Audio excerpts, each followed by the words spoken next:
La satisfacción del sexo no resulta de los movimientos voluntarios, sino de los involuntarios.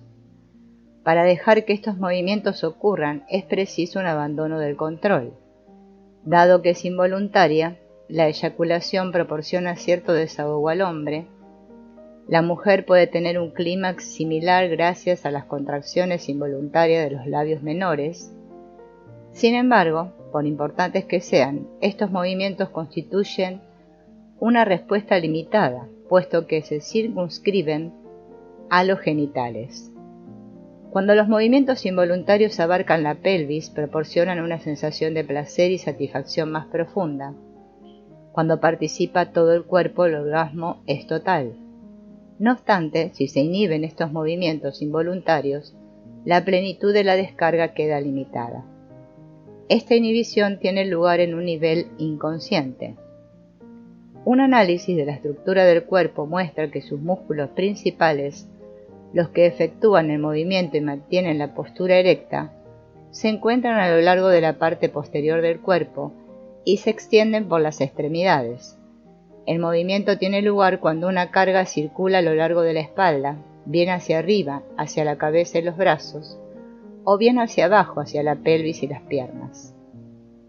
El movimiento de extender los brazos para coger comida o para abrazar se produce cuando esta carga muscular fluye hacia arriba por la parte posterior del cuerpo. El movimiento de la pelvis hacia adelante en el acto sexual ocurre cuando la carga fluye por la espalda hacia abajo. A esta carga o corriente de excitación se le llama agresión.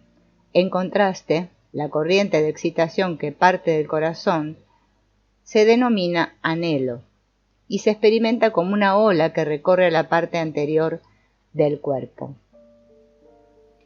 La corriente de excitación que sube por la parte anterior del cuerpo se puede experimentar como un anhelo que despliega los labios como un bebé que busca el pecho de su madre. Este sentimiento se intensifica alargando los brazos al mismo tiempo. La corriente hacia abajo se parece a la sensación de hundimiento que se siente en el vientre cuando un ascensor empieza a bajar demasiado de golpe o que los niños sienten al columpiarse. Se experimenta durante el sexo cuando la excitación desciende hasta los genitales en forma de una sensación cálida y como de fusión en la boca del estómago. No es raro que la corriente que sube por la espalda se experimente como una ola de cólera. Si es bastante intensa, llegará hasta lo alto de la cabeza, a los ojos y a los dientes. En este punto la persona enseña los dientes y los ojos le brillan de cólera.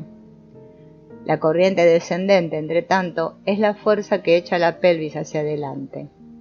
La corriente de excitación circula por las nalgas, por el fondo de la pelvis y va a los genitales.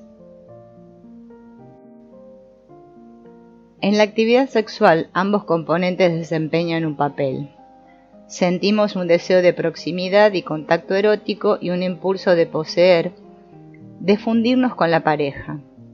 El deseo de contacto erótico es tierno, el impulso de fusión es fuerte, la ternura aumenta la excitación, el impulso agresivo trata de descargarla. No hay nada de sádico en este impulso de descarga. Sin él no habría satisfacción. No obstante, sin el eros, el componente tierno, habría poca excitación que descargar y la actividad sexual estaría desprovista de placer real.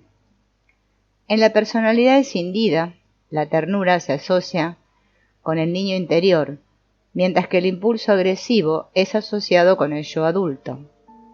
Una persona así puede experimentar ternura o agresión, pero no ambas cosas a la vez. Cuando los aspectos infantiles dominan la personalidad, la persona puede ser tierna, sensible e incluso sensual, pero muestra un impulso pequeño, nulo de conseguir la descarga y la satisfacción.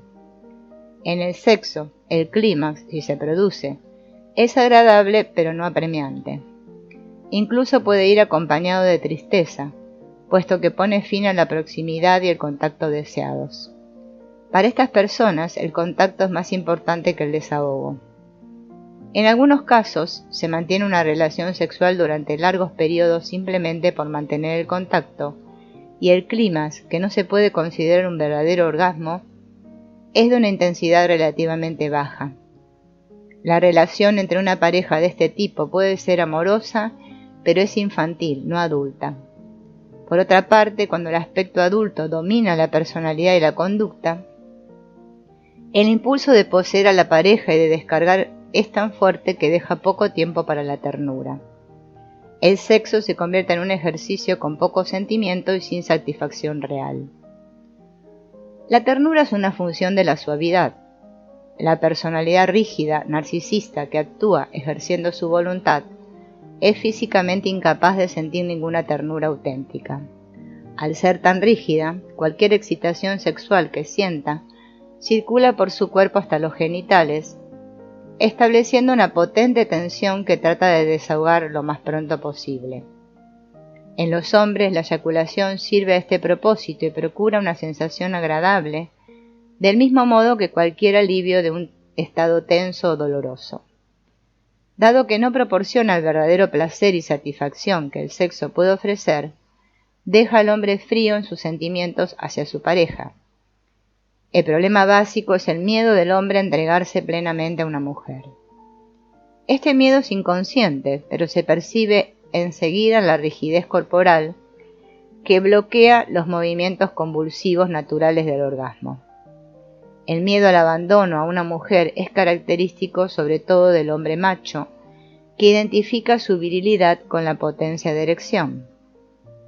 Reich señaló que un desarreglo grave de su genitalidad era especialmente notorio en aquellos hombres que más se jactaban de sus conquistas sexuales y de las veces que podían hacerlo en una noche. Era indudable que tenían una gran potencia de erección, pero la eyaculación iba acompañada de un placer muy pequeño o nulo, o incluso de todo lo contrario, de repugnancia y de sensaciones desagradables.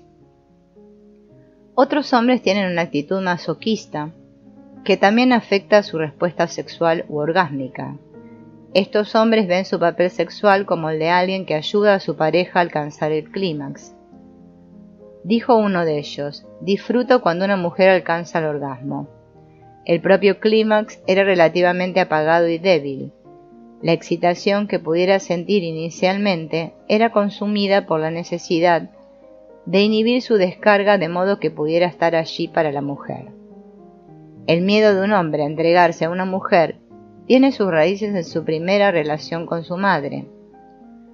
Ceder a su deseo de una mujer le hace tan vulnerable al rechazo y al abandono como cuando era niño pequeño. Su defensa consiste en retener estos sentimientos y en mantener cierta sensación de seguridad mediante la negación y la rigidez. Solo puede permitir que surjan fuertes sensaciones genitales si están disociadas de su corazón. El sexo sin amor le da una sensación de poder que le permite negar su miedo a las mujeres. Pero el sexo sin amor no es profundamente placentero ni satisfactorio. En muchos aspectos, los problemas sexuales de una mujer son opuestos a los de un hombre, pero tienen el mismo efecto sobre su potencia orgásmica. Su respuesta orgásmica, cuando es plena y completa, es exactamente la misma que la del hombre en sus movimientos convulsivos, su descarga total de excitación y sus sensaciones de placer, satisfacción y plenitud. Esta clase de respuesta depende de su capacidad de abandonarse plenamente a su amor por un hombre, pero esto resulta difícil, si no imposible, cuando se albergan sentimientos reprimidos de cólera contra los hombres, la mayoría de los cuales provienen de la relación con su padre. Mary Robinson ha mostrado que la aceptación y expresión de estos sentimientos reprimidos de cólera han permitido que muchas mujeres frígidas llegaran al orgasmo en el acto sexual.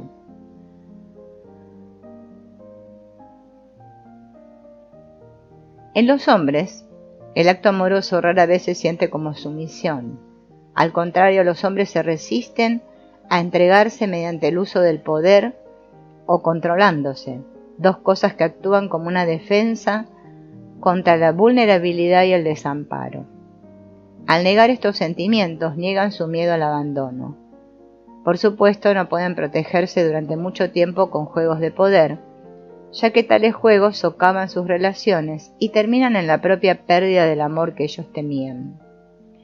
Cuando esto ocurre, su desamparo, su vulnerabilidad y sus heridas salen a la superficie, y el poder que creían tener se revela como una ilusión. En última instancia, entregarse en el amor no es entregarse a otra persona, sino al propio yo, al propio corazón y al propio deseo de amor. Hacer esto, sin embargo, implica todos los sentimientos de la persona. Cuando el yo renuncia a su hegemonía, deja de controlar el cuerpo y sus sensaciones. Debe aceptar el miedo al abandono, el dolor de la pérdida, la cólera de la traición. Debe aceptar también que el yo está desamparado en todos los grandes acontecimientos de la vida: nacimiento, amor, enfermedad y muerte. Pero nuestro desamparo en este terreno no nos deja desprovisto de recursos. La naturaleza ha dotado a los seres humanos de los medios necesarios para reaccionar y responder a las ofensas y a los traumas. Nuestro cuerpo tiene la capacidad de curarse a sí mismo, al igual que nuestro espíritu. Podemos llorar cuando nos hieren, enfadarnos cuando nos traicionan y luchar o huir cuando nos amenazan. Estas respuestas mantienen nuestra integridad de modo que podamos enfrentarnos eficazmente con las vicisitudes de la vida. Solo cuando están bloqueadas nos hallamos en desventaja. Este bloqueo tiene lugar durante la infancia y es causado por las mismas personas en quienes buscamos protección y apoyo en los años críticos de nuestra dependencia. Al final tenemos que someternos a esta mutilación en interés de la supervivencia. Esto adopta la forma de tensiones musculares crónicas en el pecho y la pelvis que reducen la movilidad y sensibilidad del cuerpo. Estas tensiones, cuando se encierran en la pelvis, hacen que el hombre acabe demasiado rápidamente y la mujer demasiado despacio, bloqueando la fusión amorosa que se da cuando el orgasmo es simultáneo en los dos miembros de la pareja. Lo que inmoviliza la pelvis contra los movimientos espontáneos del orgasmo son sobre todo las tensiones y espasmos en los músculos de la parte inferior de la espalda. Conocemos bien estas tensiones por las quejas habituales de dolor e incomodidad en la parte inferior de la espalda. Dado que la pelvis gira sobre las dos articulaciones de las caderas, las tensiones en los músculos del muslo, especialmente el cuádriceps femoris, también tienen el efecto de limitar su movilidad. Todas estas tensiones están destinadas específicamente a reducir la emoción sexual, pero no reducen necesariamente la excitación en los genitales, que es tan solo una pequeña parte de la respuesta sexual de una persona. En consecuencia, el acto sexual se convierte en un acto para aliviar la tensión y no en una expresión de amor.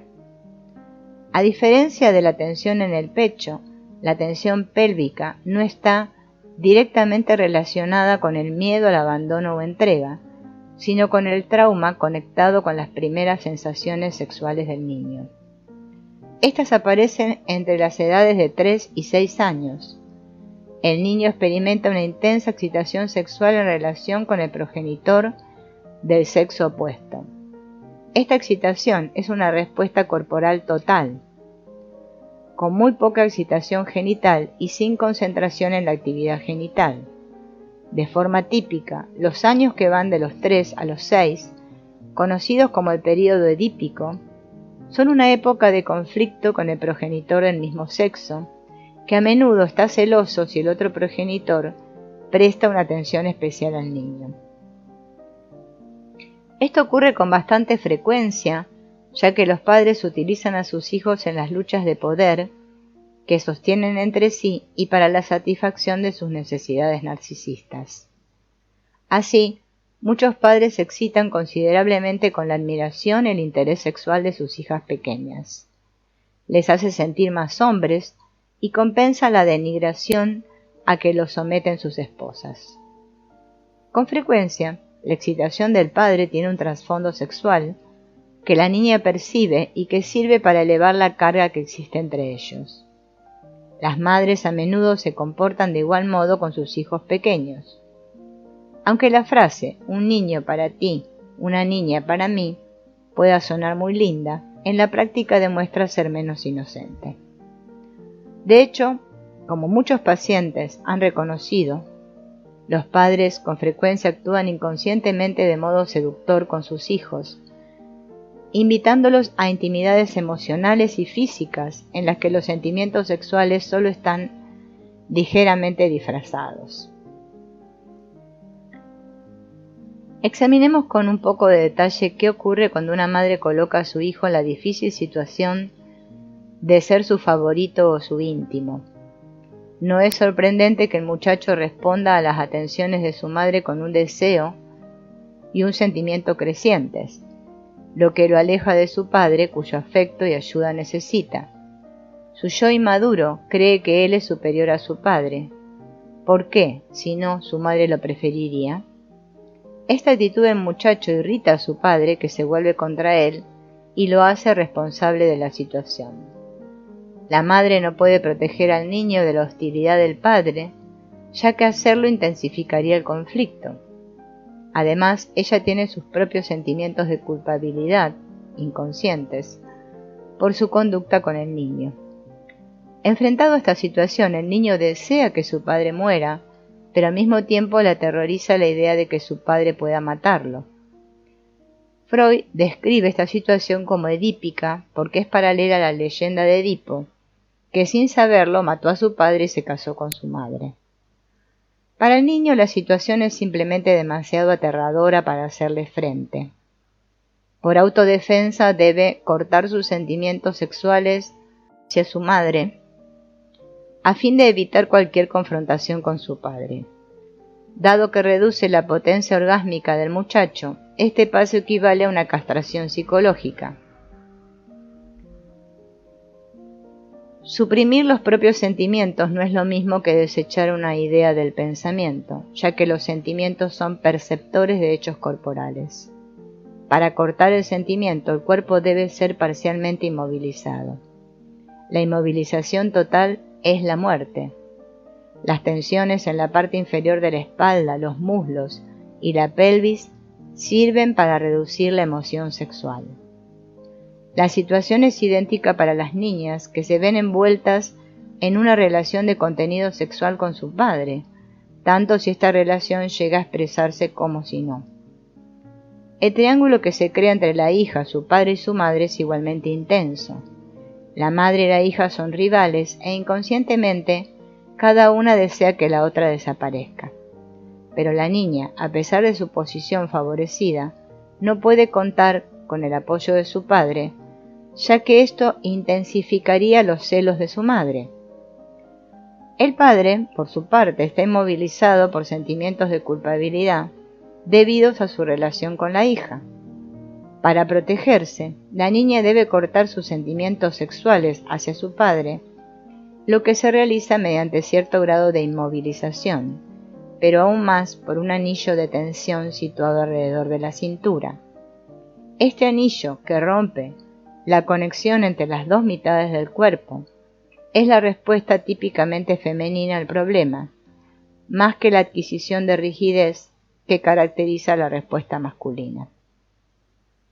En el niño, la resolución de su conflicto edípico, mediante la supresión de sus sentimientos sexuales hacia el progenitor del otro sexo, produce inevitablemente una decisión de la personalidad al erigir un tabú en su mente contra el hecho de entregarse sexualmente a la persona que él o ella ama más. Cuando es adulto le resulta difícil amar a su pareja sexual con todo el corazón, porque este amor se identifica con el progenitor tabú. Muchos matrimonios victorianos sufrían una crisis cuando los hombres descubrían que eran impotentes con su esposa, pero plenamente capaces de tener relaciones sexuales con un amante o una prostituta. Algunos victorianos resolvieron este problema aceptando la práctica de tener amantes y queridas, en tanto el hecho no se hiciera público. Hoy en día encontramos menos este problema, ya que el doble criterio ha quedado desacreditado, pero el tabú sigue operando en un nivel más profundo. Los hombres pueden tener relaciones sexuales con sus esposas, pero el acto a menudo carece de pasión y por consiguiente se hace sin mucho amor.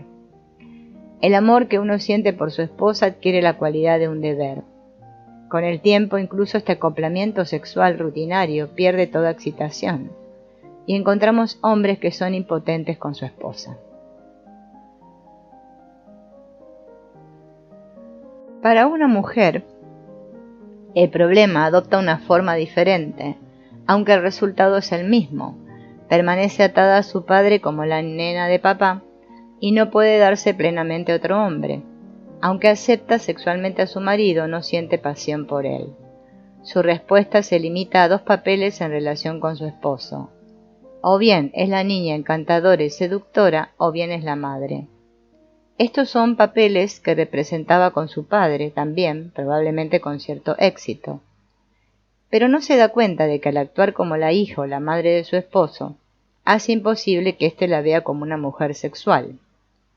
¿Es extraño que haya tan poca satisfacción en el matrimonio y que tantos matrimonios se separen? En general, es lícito decir que las mujeres se identifican más con los sentimientos de amor, mientras que los hombres se identifican más con los sentimientos sexuales. Del mismo modo, para una mujer el amor no significa invariablemente sexo, mientras que para un hombre el sexo no significa invariablemente amor. Cuando una mujer se entrega sexualmente a un hombre, por lo general lo considera un acto de amor, pero su pareja puede negarse a verlo de este modo, a fin de evitar el compromiso que implica el amor. No es el propio compromiso lo que teme, sino la perspectiva de quedar atrapado en una relación sexualmente insatisfactoria, como lo estuvo con su madre. Elegir el amor lo convertiría en un niño de mamá, mientras que el sexo lo deja libre de perseguir a otras mujeres. La situación es opuesta para la mujer. Hace mucho tiempo se convirtió en la nena de papá, renunciando a la independencia que una identificación con la sexualidad podría proporcionarle. Hasta cierto punto, esta diferencia en la sensibilidad del hombre y la mujer ha disminuido desde que apareció el movimiento de liberación de la mujer. Desde Eva, la mujer ha sido vista como tentadora y considerada culpable de la caída del hombre. Si es seducida, es culpa suya. Muchas niñas han sido calificadas de marranas, prostitutas o fulanas por sus madres por el hecho de responder al interés de sus padres. Si una niña de 5 años se sienta en el regazo de su padre y éste tiene una erección, ella es la única que tiene la culpa. Se la aparta a empujones como si hubiera hecho algo terrible. A resulta de experiencias infantiles como esta, demasiadas mujeres sienten todavía un profundo sentimiento de humillación respecto a sus sentimientos sexuales. En cambio, el niño rara vez es humillado por su interés sexual hacia su madre. Esta puede decirle que es un chico malo o sucio por tener tales sentimientos, pero la madre por lo general expresa cierta admiración o orgullo por su virilidad potencial. Por parte de su padre, puede percibir una amenaza implícita de castración, pero incluso el hecho de ser contemplado como un rival aumenta su interés por su genitalidad y su identificación con ella. Por tanto, su mayor temor, cuando ha crecido, es la pérdida de potencia eréctil, lo que evoca una sensación de vergüenza. Las mujeres nunca sufren esta ansiedad, puesto que casi siempre pueden llevar a cabo el acto sexual. Su ansiedad consiste en que si se entregan demasiado fácilmente o son demasiado agresivas sexualmente, serán consideradas mujeres disolutas. En el pasado, un embarazo ilegítimo era una marca de vergüenza para la mujer y un signo de virilidad para el hombre. Esta situación ha cambiado en gran parte con la desaparición del doble patrón, el advenimiento de la píldora, la posibilidad de practicar el aborto y la aceptación de las mujeres en el mundo masculino. Sin embargo, en el proceso de obtener más independencia, la decisión en la personalidad de la mujer moderna se ha ensanchado, al actuar más en función del yo que del corazón. Se ha vuelto más rígida, más ambiciosa y más vulnerable a las enfermedades del corazón. Si ahora disocia el sexo del amor, esto solo puede querer decir que el niño que lleva en su interior es más negado, que su corazón está más aislado y que la satisfacción sexual es aún más difícil de alcanzar.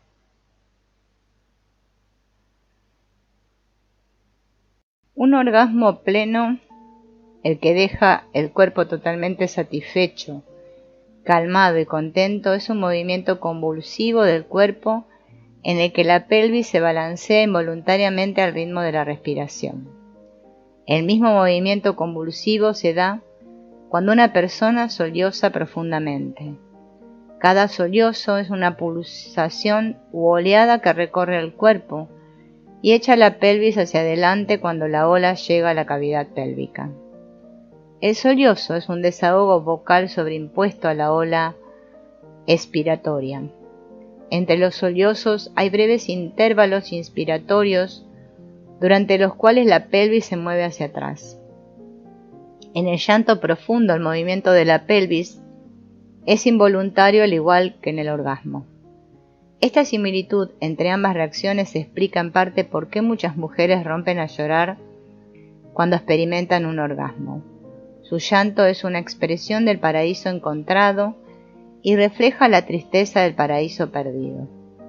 La convulsión orgásmica abre el camino a este llanto profundo que comparte los mismos movimientos corporales.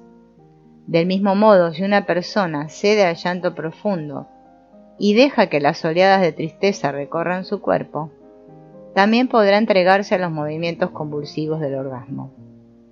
Por desgracia, para la mayoría de las personas este abandono no es fácil.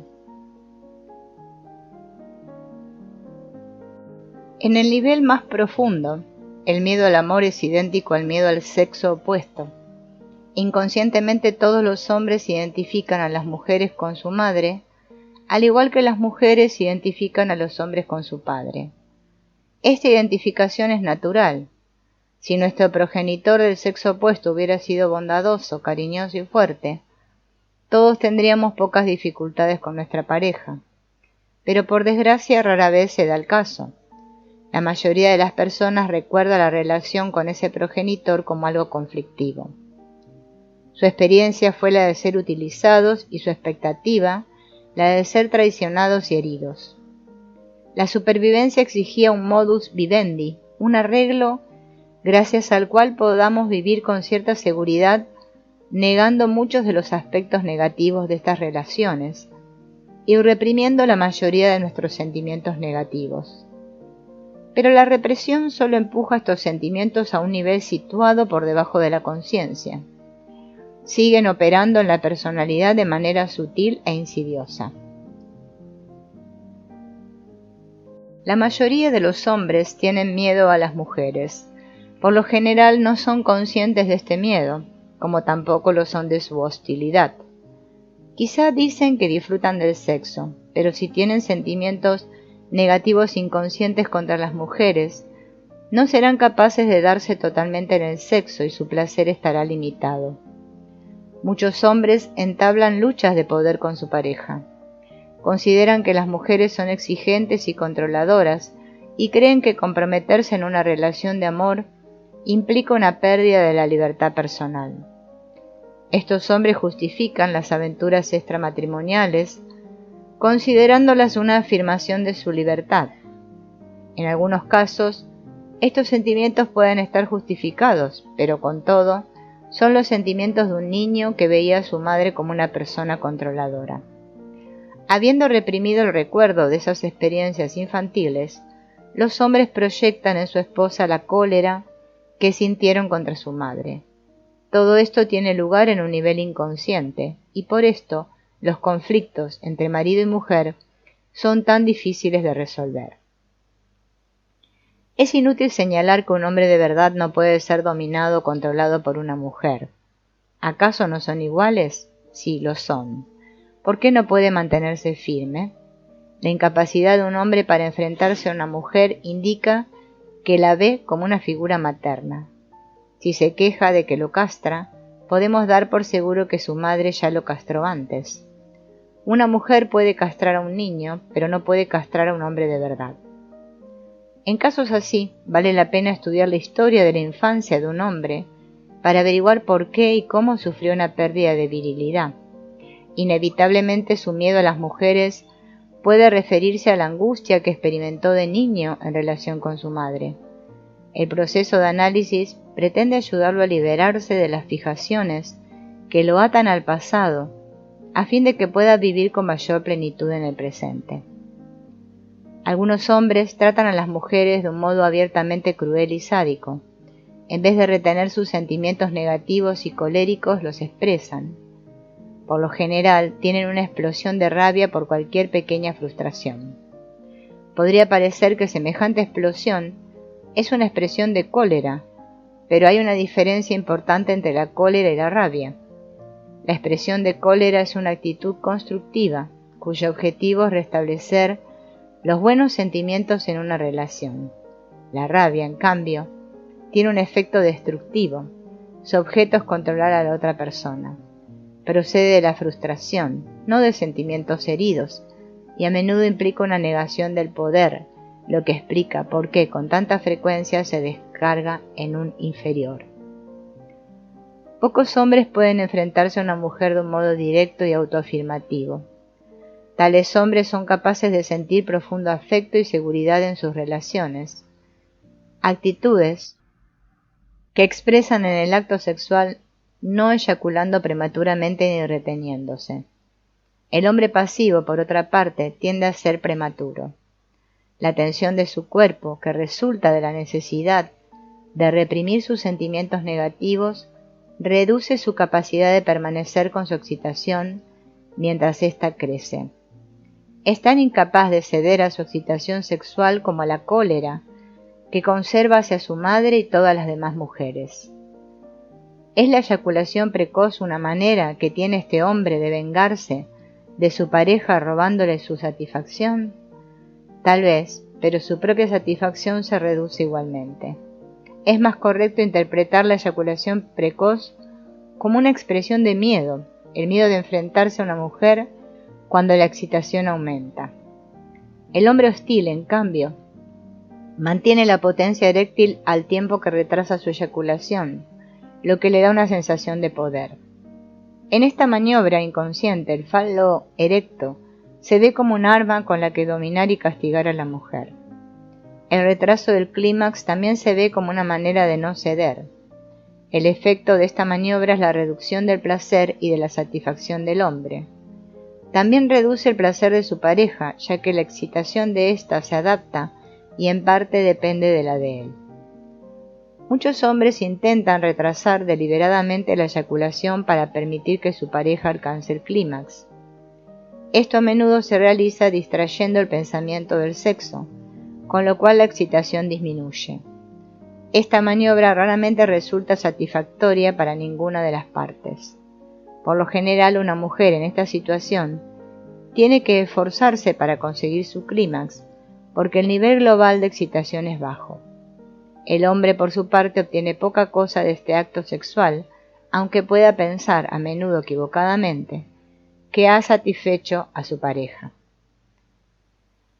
De modo inconsciente, el hombre ve a la mujer como un monstruo que, si no está satisfecho, podría aniquilarlo. Retener la eyaculación es como retener los sentimientos. Añade una enorme tensión a la relación y predispone al hombre a la enfermedad del corazón. También es paralelo al acto del coitus interruptus, en el que el hombre debe refrenar su excitación para poder controlar su respuesta. Amar a una mujer es gozar de ella. Gozar de una mujer es amarla, pero ningún hombre puede gozar de una mujer si le tiene miedo, si siente la necesidad de controlarla o dominarla, o si tiene sentimientos coléricos y hostiles hacia ella. Si un hombre teme a una mujer, servirá a su pareja. Si es hostil y sádico, exigirá que lo sirva. Pero el amor no es un acto de sacrificio, ni es algo que uno da. En lugar de esto, el amor procede de lo que uno es, una persona que ama.